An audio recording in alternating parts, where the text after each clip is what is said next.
YouTube पर KBC news देखने के लिए पहले सब्सक्राइब बटन दबाएं और फिर बेल आइकॉन दबाएं। Facebook पर केबीसी न्यूज को देखने के लिए हमारे Facebook पेज के लाइक बटन को दबाएं।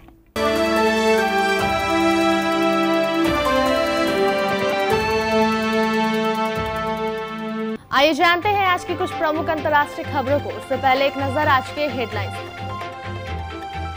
बिहार में मौत की बारिश, ठनके से 103 लोगों की मौत, 3 दर्जन से अधिक घायल। चीन के सैन्य खतरों को देखते हुए एशिया में सेना भेज रहा अमेरिका। उत्तर भारतीय राज्यों में छाने लगा मानसून, यूपी, दिल्ली, एनसीआर समेत जाने अन्य राज्यों का हाल। भारत की 2 टूक एलएसी पर शांति बनाए रखने के लिए चीन को करना होगा समझौते का पालन। राहुल गांधी ने शुरू किया अपना टेलीग्राम चैनल, 3500 सदस्य जुड़े। रेलवे बोर्ड का बड़ा फैसला, नियमित ट्रेनों के संचालन पर 12 अगस्त तक लगाई गई रोक। आतंकी ओसामा बिन लादेन को शहीद कहने के बाद अब आलोचनाओं से घिरे पाकिस्तानी पीएम इमरान खान। चीन, नेपाल, पाकिस्तान के बाद अब भूटान ने भी भारत पर भौवे चढ़ाई, भारतीय किसानों का पानी रोका। सोने की हाजिर कीमतों में आई भारी गिरावट। सोनू निगम के बाद अब सोना महापात्रा ने साधा निशाना, बोली उभरती प्रतिभाओं का गला घोटा जाता है। और लिवरपूल 30 साल बाद चैंपियन बना, 19 बार खिताब जीतने वाला दूसरा क्लब।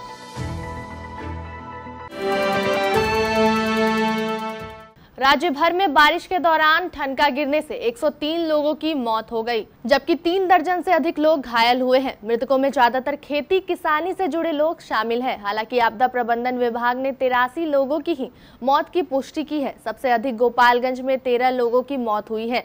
राज्यपाल फागू चौहान और मुख्यमंत्री नीतीश कुमार ने ठनके से लोगों की मौत पर शोक जताया है। मुख्यमंत्री ने सभी मृतकों के परिजन को 4-4 लाख रुपए का मुआवजा देने का निर्देश दिया। भारत और दक्षिणी पूर्व एशिया में बढ़ रहे चीनी खतरे के मद्देनजर अमेरिका यूरोप में अपनी सैन्य उपस्थिति कम कर दक्षिण एशिया में बढ़ा रहा है। इसका संकेत अमेरिकी विदेश मंत्री माइक पॉम्पियो ने गुरुवार को ब्रसेल्स फोरम के आभासी सम्मेलन में एक सवाल के जवाब में कहा। पॉम्पियो से पूछा गया था कि अमेरिका ने जर्मनी में अपने सैनिकों की संख्या में कमी क्यों की है। जवाब में अमेरिकी विदेश मंत्री ने कहा कि अमेरिकी सैनिक जो वहां नहीं थे, उन्हें अन्य स्थानों पर चुनौतियों का सामना करने के लिए ले जाया जा रहा है। चीनी कम्युनिस्ट पार्टी की हालिया हरकतों का मतलब है कि भारत और वियतनाम, इंडोनेशिया, मलेशिया, फिलीपींस जैसे देशों और दक्षिण चीन सागर क्षेत्र में खतरा बढ़ रहा है। अमेरिकी सेना हमारे समय की चुनौतियों का पूरी तरह सामना करने के लिए उचित रूप से तैनात है। उत्तर भारतीय राज्यों में अब दक्षिण पश्चिमी मानसून छाने लगा है। जम्मू कश्मीर, लद्दाख और उत्तराखंड को पूरी तरह से कवर कर लिया है।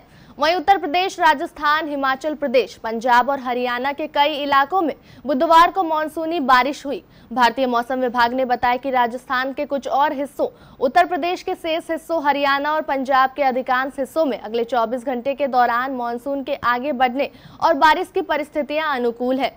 वहीं असम में बाढ़ की स्थिति गंभीर बनी हुई है और अब तक 38,000 लोग इससे प्रभावित हुए हैं। असम राज्य आपदा प्रबंधन प्राधिकरण की प्रतिदिन के रिपोर्ट के मुताबिक राज्य में बाढ़ में एक और व्यक्ति की मौत हो जाने से कुल मृतकों की संख्या बढ़कर 12 हो गई है।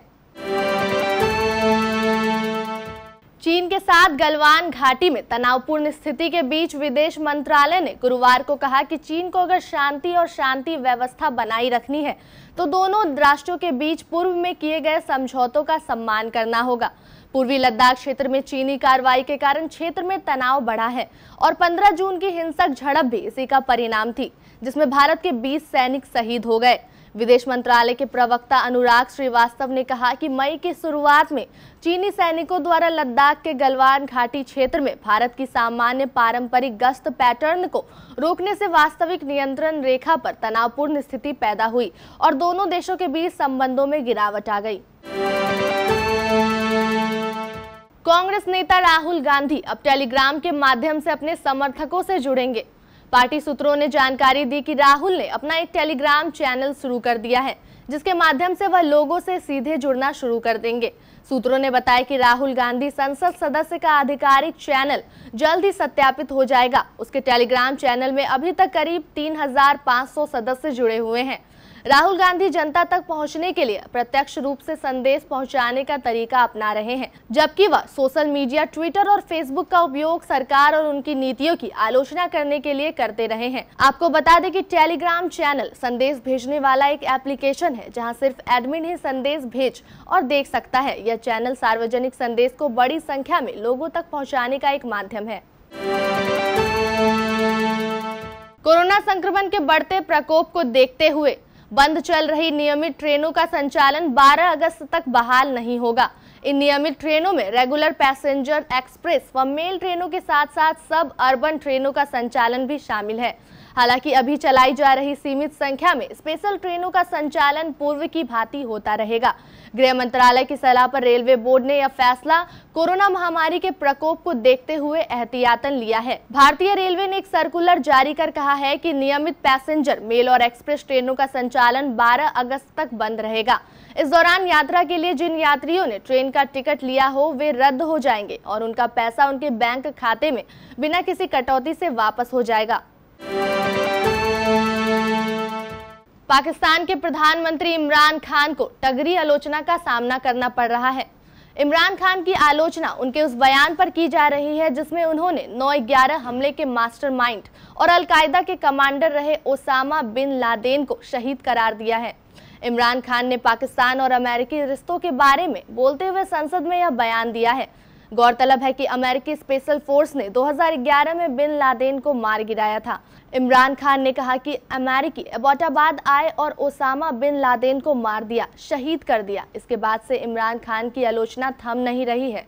खासकर विपक्ष इस बयान के बाद हमलावर है। पड़ोसी देश चीन, पाकिस्तान और नेपाल के बाद अब भूटान ने भी भारत के खिलाफ भौहें चढ़ा ली है।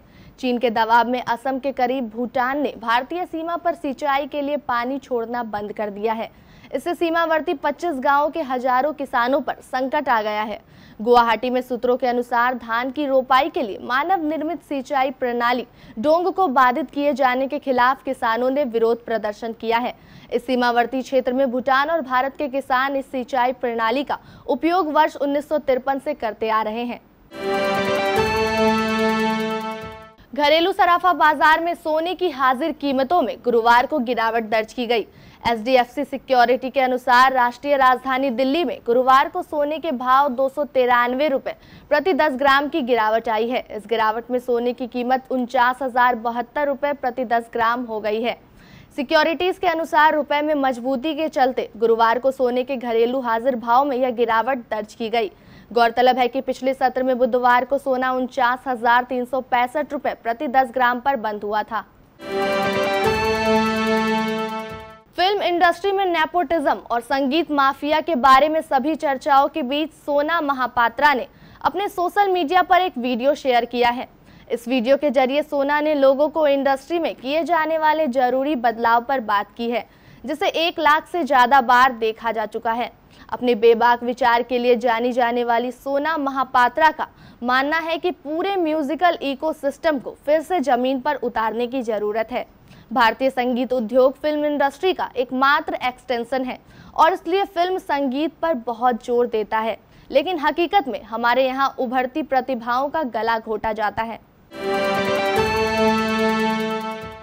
इंग्लिश प्रीमियर लीग में लिवरपूल ने गुरुवार को खिताब जीत लिया। इंग्लैंड की इस फुटबॉल लीग ने 30 साल बाद लिवरपूल का चैंपियन बनने का सपना पूरा किया है।